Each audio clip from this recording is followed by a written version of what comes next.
Questão 16, eu já vou na sequência porque as questões estão parecidas, tá?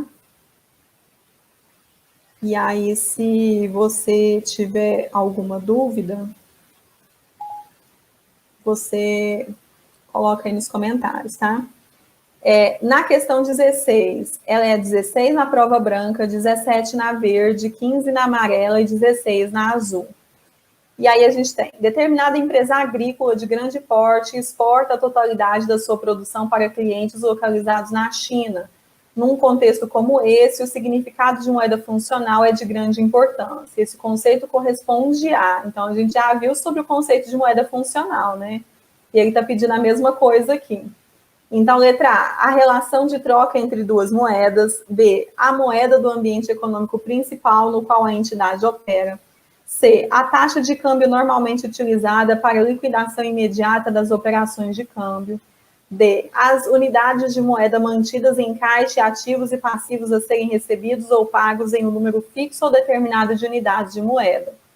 Então, a gente viu lá, aqui ele está pedindo a moeda funcional, a gente viu através da NBCTG 02 que moeda funcional é a moeda do ambiente econômico principal no qual a entidade opera. E aí, na questão anterior, eu citei o exemplo, então, por exemplo, da Vale e da Petrobras, que operam também em outros mercados e fazem as demonstrações, fazem a publicação das demonstrações contábeis também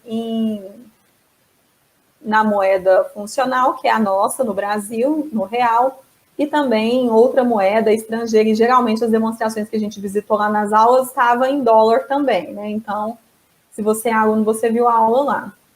E aí, aproveitando, então, para rever as outras definições. Então, a gente tem a variação cambial, que é a diferença resultante da conversão de um número específico de unidades em uma moeda para outra moeda. Há diferentes taxas cambiais, então, quando você lembrar de variação cambial, você vai lembrar das diferentes taxas. Então, mediante a definição da taxa que tiver naquele período, a gente vai ter uma variação aí para um período ou outro. E a gente tem aí taxa de câmbio, que é a relação entre troca de moedas, de duas moedas, a taxa de câmbio à vista, que é a taxa de câmbio normalmente utilizada para liquidação imediata das operações de câmbio, a moeda de apresentação, que é a moeda na qual as demonstrações contábeis são apresentadas, e a estrangeira, que é aquela moeda que não é a principal, né, que a entidade opera. Então, é aquela baseada em outro território, outro país. Então, o gabarito ficou sendo a letra B de bola.